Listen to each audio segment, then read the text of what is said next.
So I'm very, very pleased to welcome you all here today. My name is Adam Tyson, and I'm responsible within the Directorate General for Research and Innovation for our cooperation with one part of the world, which is the whole of the left-hand side of the map, so North America, Latin America, and the Caribbean.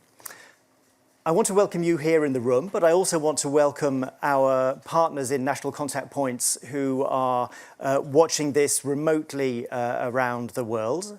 And I want to say that I'm very pleased also that this is the first cooperation that we have between the International Cooperation Service Facility and the National Contact Point Academy. And I think it's very important that we promote this cooperation, and that in particular when we're talking about international cooperation that we try to bring these two strands of work together. It won't surprise anybody here that openness to the world is one of the key priorities of Horizon 2020, and in particular something which is very close to the heart of my commissioner, Carlos Moedas. When he came to the Commission 5 years ago now, he fixed 3 priorities for our work on research and innovation, all of which were focused on openness. He wanted to promote open science, he wanted open innovation, and he wanted all the work that we do to be open to the world. Why did he want that? Why was it so important for him that we should be open to the world, that Europe should be cooperating with other regions of the world in its own research projects, in its innovation work? Well, partly it's a question of enlightened self-interest. We think it's good for Europe to have connections with the world. It's good for us because although the standard of science in Europe is very high, we don't have the monopoly on excellence. And if we want to reach those very highest levels of excellence, we need partners from around the world. And we already have a large number of very significant research and innovation projects which involve international partners. Everybody here will have seen last week, for example, the very first photograph of the black hole. That could not have been done by any single country working alone. You needed to have the infrastructures in 8 different places around the world in order to bring that single image together.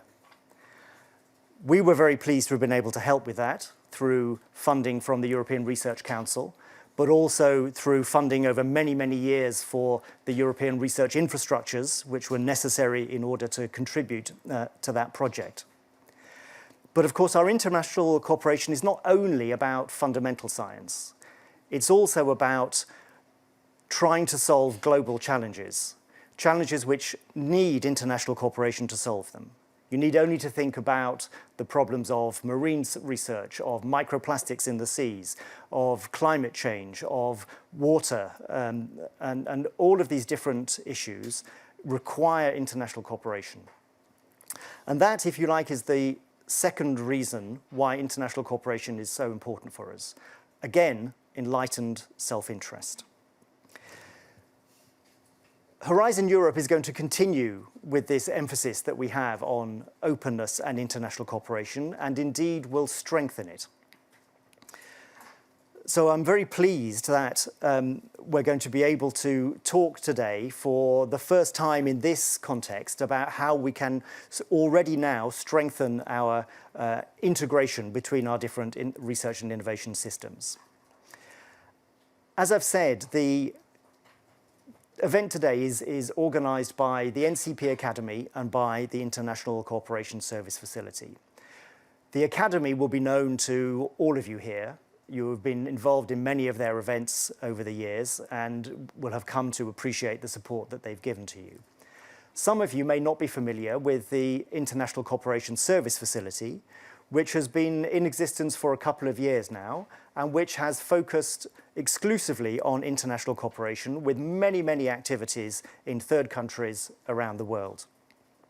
The service facility is managed by DLR, and it works very closely with us on a wide range of different activities.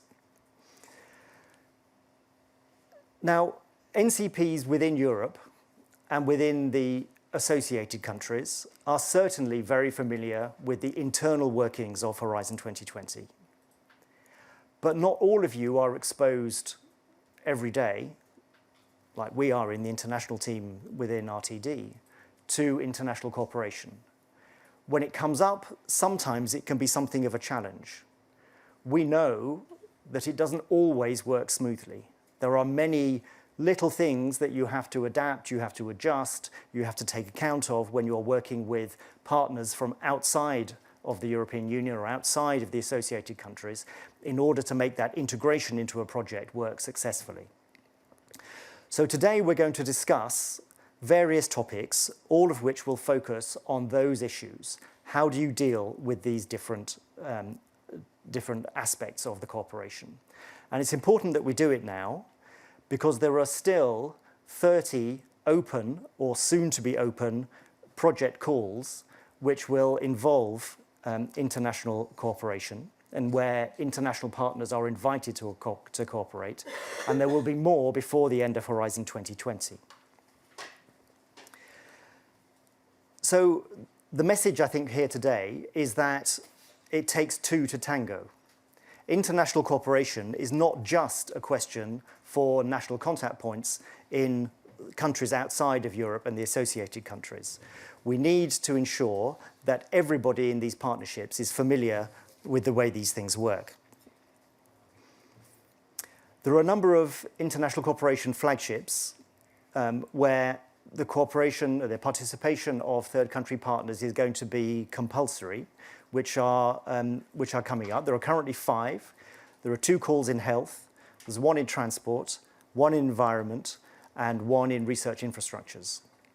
So these calls are very important for all of us.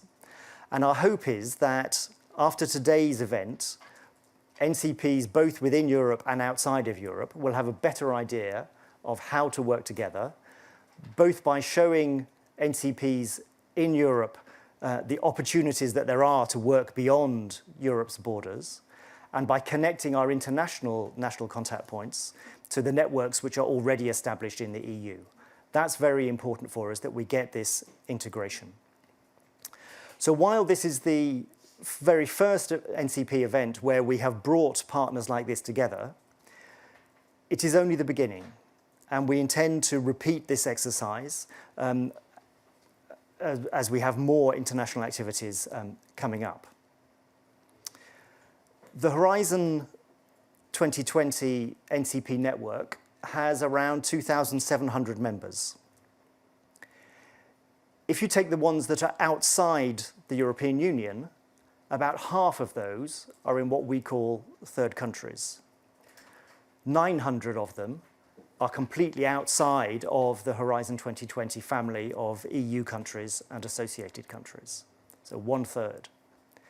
So there is a huge potential out there for increased international cooperation, which can only help both us in Europe and our partners in third countries to really produce better results with greater impact and with new solutions which are going to solve problems which face citizens all over the world. There's already a lot of talk and a lot of excitement about the new Horizon Europe programme.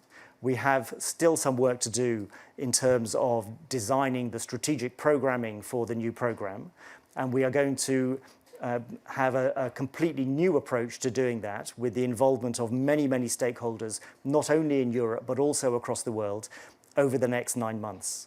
This is an unprecedented reaching out to partners both in Europe and across the world to help us design the way the new programme works, and international cooperation will be an integral part of that process. So I'm very much looking forward to your involvement and my involvement in that process over the next months. And I hope that today's sessions will give us a very strong basis for designing our future together. Thank you very much indeed.